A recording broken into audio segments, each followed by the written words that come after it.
Hello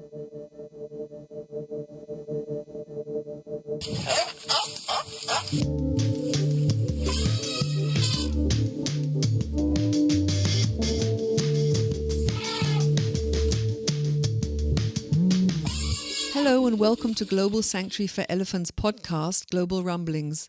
Global Sanctuary for Elephants, or GSE for short, is a non-profit organisation with a mission to create vast safe spaces for captive elephants where they are able to heal physically and emotionally, often from very traumatic pasts.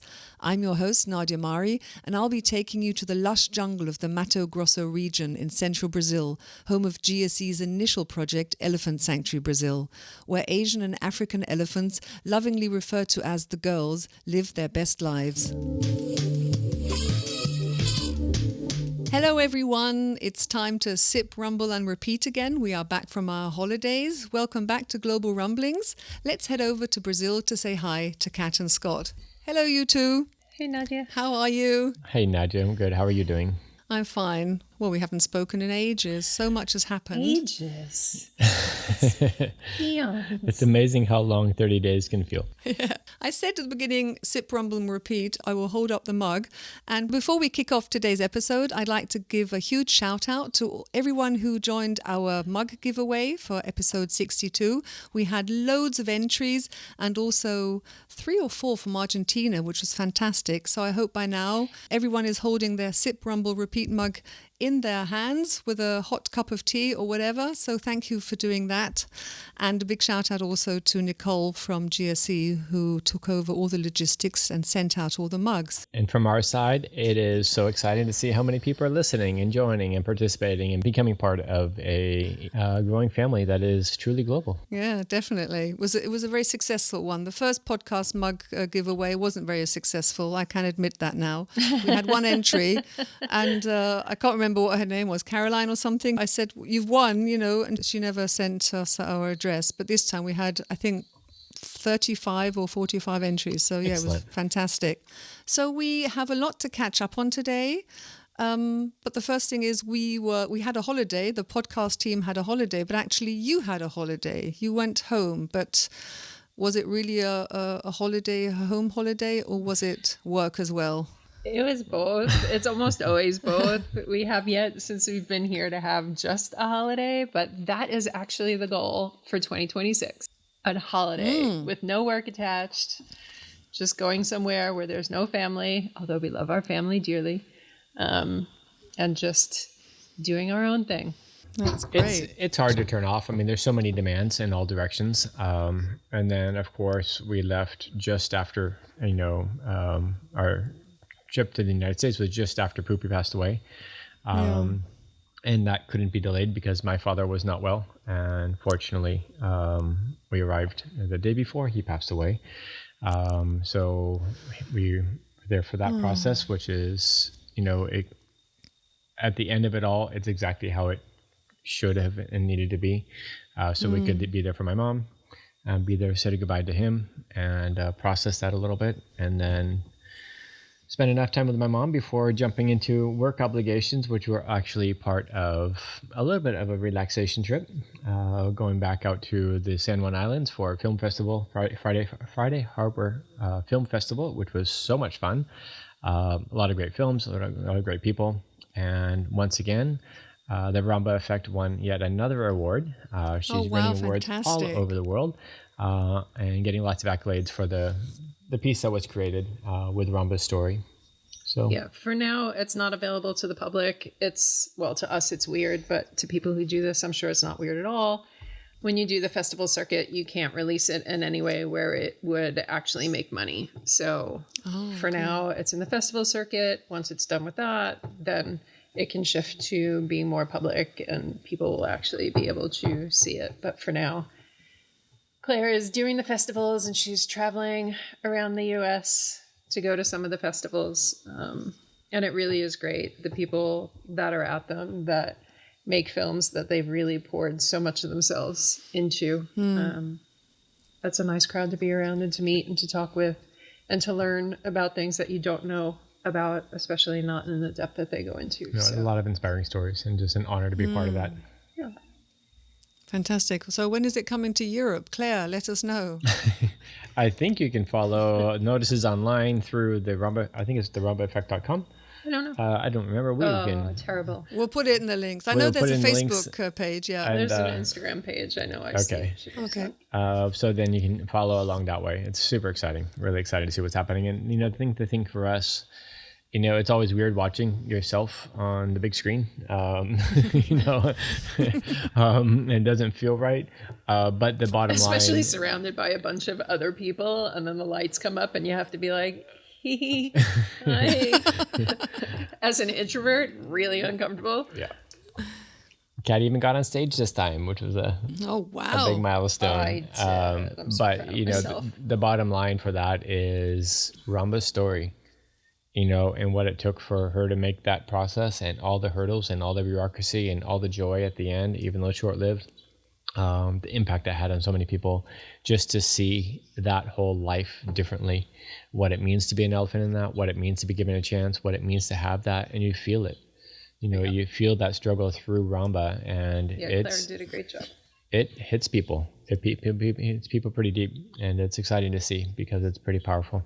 It's nice to talk to people afterwards. They did a Q&A, and, even in that short Q&A, having somebody that said, when I was younger, I did this, and I never really thought about it, and now I understand more of the role I'm playing in it, and that it wasn't actually okay, and what that meant for the elephant. So, it's always one of those things where you feel like if you open one person's mind, that's, it already did so much. But it seems like whenever you have a crowd watch it, you have multiple people come away with that realization, along with many others. So it's really nice. It was great. I only saw the trailer on Facebook, but I was already very touched and very moved. So I hope it will come to Europe soon. But as you explained, first the festivals, then publicly in the US, and then it will slop over to Europe. So just briefly, because people will probably think we're not going to brush over the very personal moment you just share with us that your father passed away. So my sincere condolences, and I'm sure the supporters share and send their love to you as well and your family.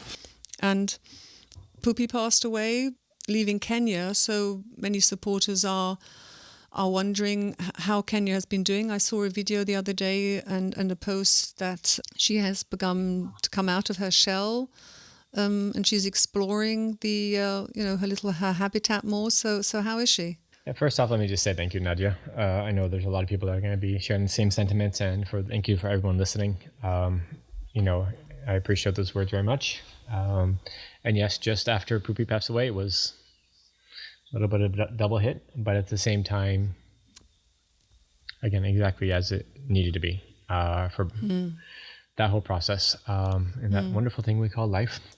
And with that, Kenya's been moving forward with her caregivers. It was a tough go for a couple of weeks for everybody. She's so emotional, and it's the most beautiful thing about her.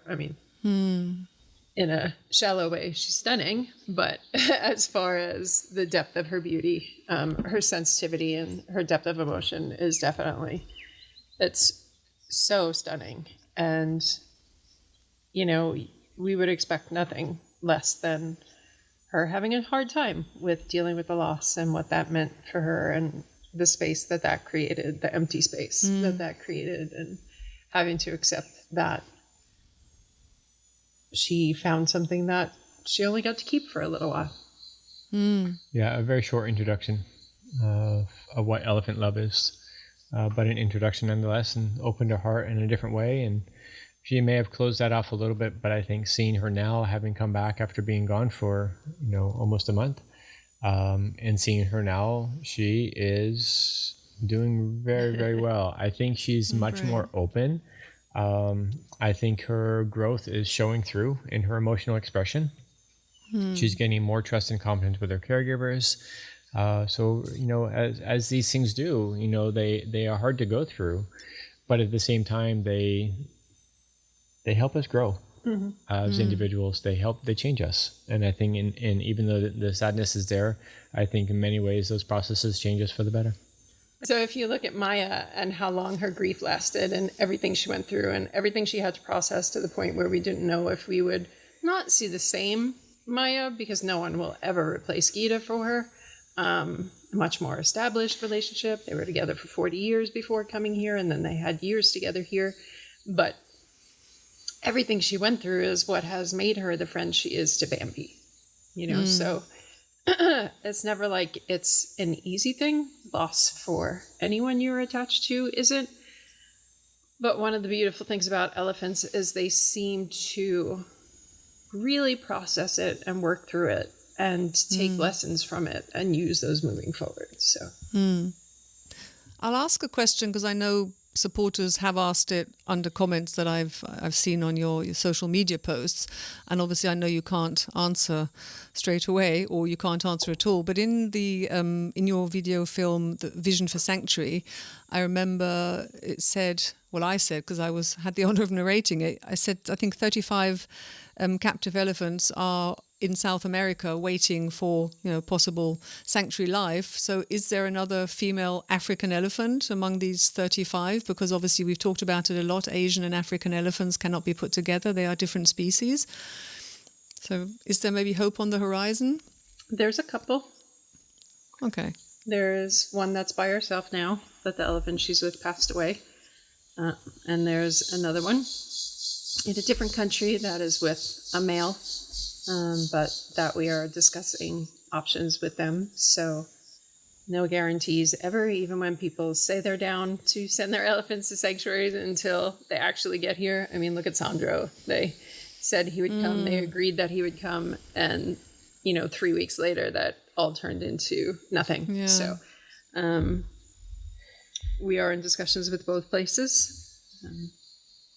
But we never know how that's going to play out. Yeah. We would love to give her another African elephant friend, but we also know what it means for them to have that space to process and really learn from it and heal from it before just giving them another elephant.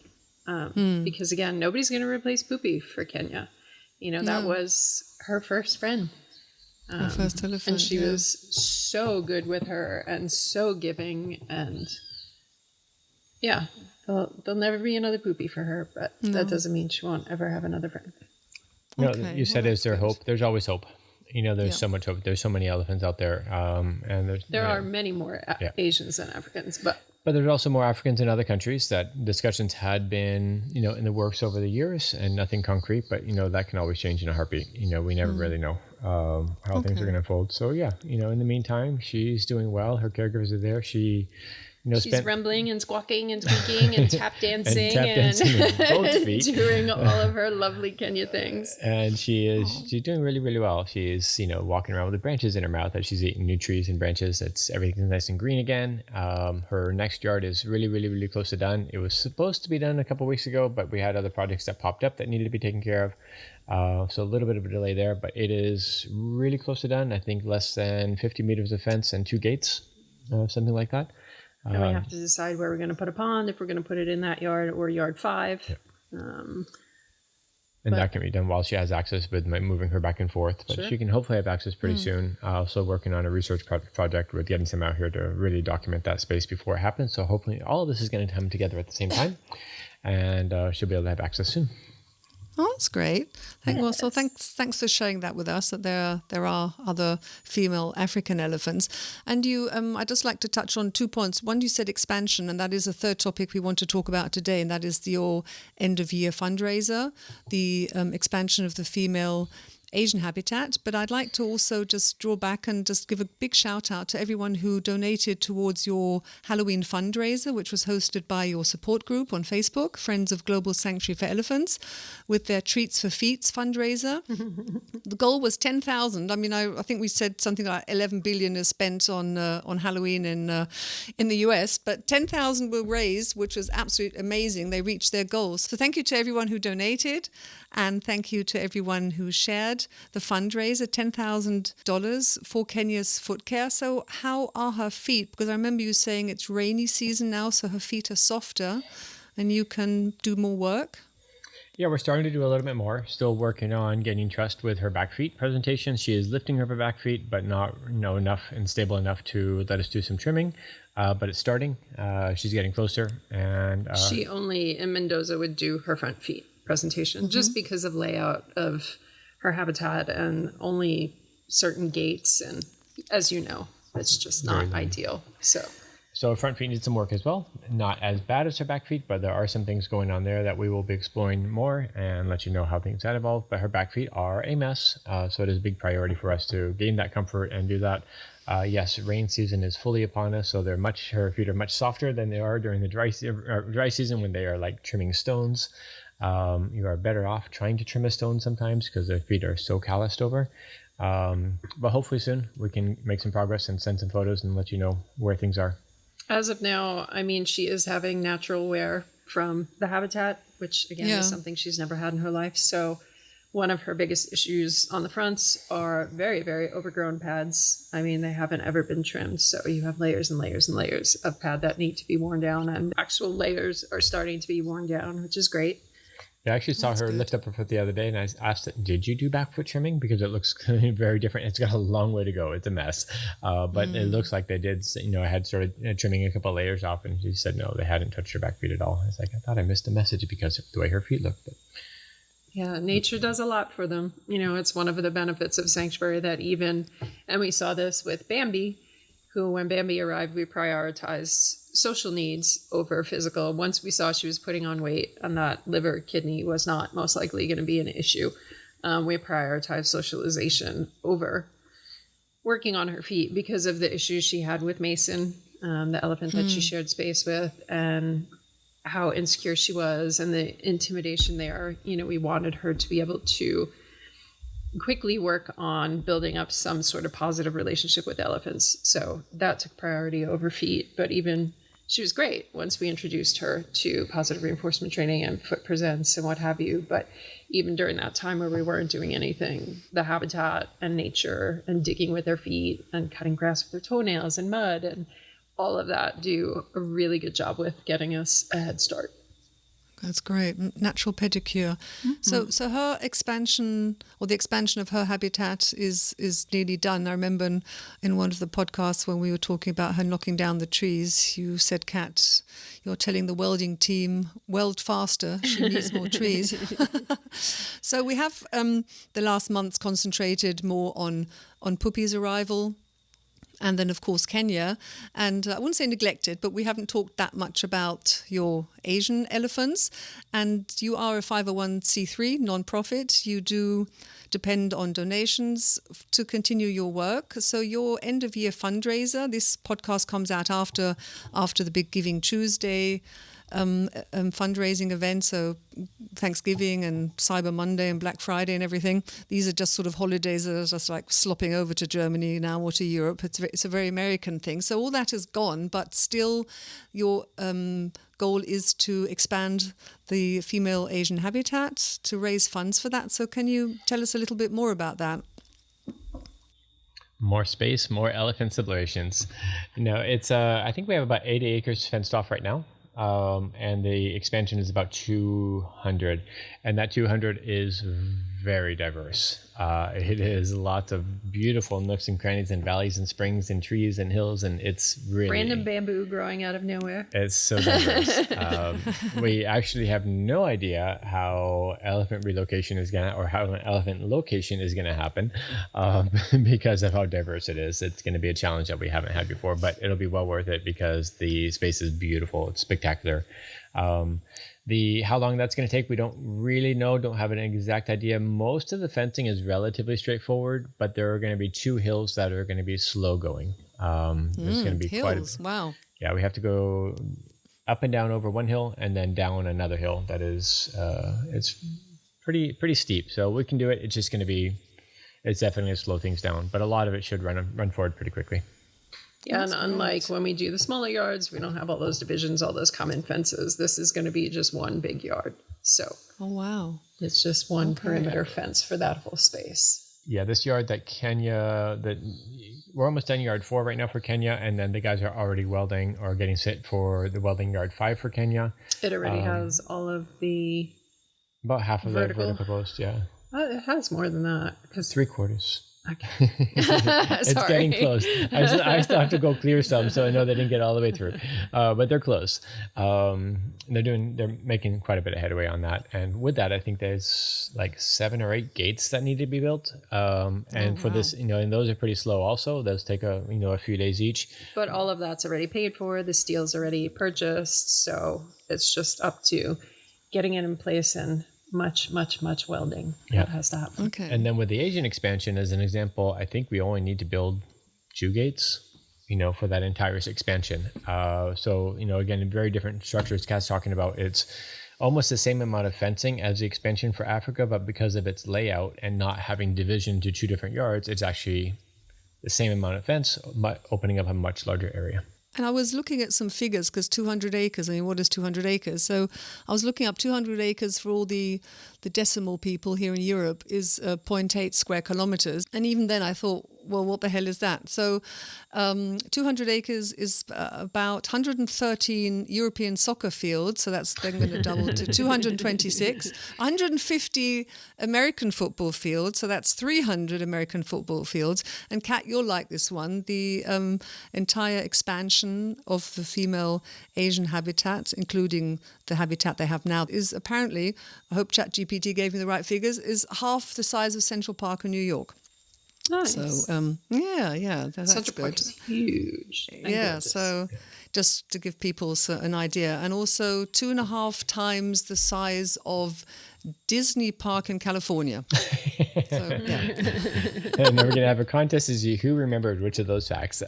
It's a big space. It's a really big space. Loads of football. For me, what makes it even, as I already said, that diversity, actually amplifies that so much more. It's not 200 square, of flat acres. It's stunning. Up and down, yeah. Do we need another Wally drone? Probably at some point. Unfortunately, bad things happen to drones here. Wally 2 is still good. Yes, Wally 2 is still good. But they do random things and decide their battery is dead instantly sometimes, which they're not supposed to do. And then they just land randomly and it's really hard to find them. But the space, as people know, space is one of those things that we talk about. There's so much to sanctuary, but being able to give them that sort of space, with that diversity isn't just about the physical. Although for elephants like Guillermina, who has a 20-something-year-old amount of energy to burn, that amount of space and hills and diversity is the physical aspect of it is so significant. But it's the mental aspect that really offers elephants that much more. It is the new spaces. It is the decisions of, how far they want to go, where they want to go, what spot they want to be in, what's been in that spot that day, with all the wildlife that's around, the different smells, the different flowers, the different grasses. There's so much to that mental stimulation that comes when you increase space. And we always see, we were talking about this yesterday during an interview, there's always an increase in healing that you see whenever you increase the space. And this is something that they saw in Tennessee, and this is something that we've seen here. And, in Tennessee, it was shifting elephants from 200 and something acres to 2,200 acres, and how much that changed the elephants and how much that changed who would be considered the most damaged elephants. We always talk about we build and we operate for the worst of the worst. And those are the elephants that have the hardest time recovering, and some don't ever recover really 100%. And it was those elephants that once they had that significant amount of space that we saw an independence and more self-confidence. Absolutely. Yeah, their self-assurance and self-confidence just grew exponentially of, hey, look what I can do. Look at the decisions I can make. Look how comfortable I am out here. Elephants that took 4 weeks to leave the barn, initially when they first came several years earlier, are now away from the barn and never come back for months at a time. They were completely immersed in their habitat, in their space. And the other thing, of course, that it offers is the ability to take more elephants. Our habitats are spec'd by SEMA, our state government, by how many elephants we can have with the amount of space that we have. So there is a limit, which isn't a bad thing. I mean, they got the specs from us, so it's kind of our own fault. But, you know, the habitat has to be maintained in order for it to offer everything that it offers elephants. So you can't have them in a smaller space where they're going to decimate the trees and, you know, ruin the grass and all of those things. So they need the space. But in order for us to get above a certain number of elephants, we need to increase that space. And then you have situations like if we were to get Mason, and Mason and Bambi don't want to share space. You know, with Bambi's insecurities, if she's not open to having that relationship, you want to have a significant amount of space for Bambi's comfort to be able to be far away from her, because that's what creates comfort. That's what, you know, makes sure there isn't conflict. So we want to make sure that we have another big space before taking specific elephants. So the expansion is pretty necessary. The space that we have right now is licensed for Asian elephants, is licensed for up to 10 elephants. It would be tight to do 10 elephants there because of the impact that they would have in the environment. But if we needed to take elephants while the expansion is getting done, we could do that. Again, that depends on social behavior. You know, when Lady was here and wanted to be, you know, separate from the others, that was a restrictive factor for us, you know, of what we could do. And all of it depends on who's here. Because we couldn't do it with honoring her if we had somebody else that didn't get along with others. I mean, it would have been, a compromise to all, further compromise to all. So with this expansion, actually, we should have licensing for up to 25 female female Asian elephants with that. Will we ever get to 25 female Asian elephants? Probably not, but we would be able to get licensing for that because the land offers that. It's a small airspace compared to what we did for the Asian habitat in Tennessee, but the land offers so much more because of the climate and because of the region. Yeah, the topography as well. Is that the right word? Yes. Yeah, it's incredible. So to get down the hills, the ups and downs, the rivers, the crooks and crannies. We definitely have to do some more 4-wheeler training with people before they are allowed out there. But to get to the details of it all, our goal for the end of the year fundraiser is to raise $150,000 towards that expansion. That definitely does not fund the entire thing, but it is a chunk of it. And we have some wonderful donors that have come together for a $75,000 match. Wow. So anything anybody donates during this fundraiser will be doubled up to $75,000, which would bring us to our goal of $150,000. The fundraiser will be open on our website until the end of the year. If anybody would like to give our Asian elephants some more space and donate to that, that'd be great. I'll put all that into the show notes. And also it's a great Christmas present, you know, because we are, this podcast comes out at the beginning of December, so still time to make some holiday gifts. Gift girls some land, or go shopping in your store and buy some merchandise, some T-shirts like the wonderful Mara T-shirt that I'm wearing here. Or you can adopt an elephant. You can adopt an elephant.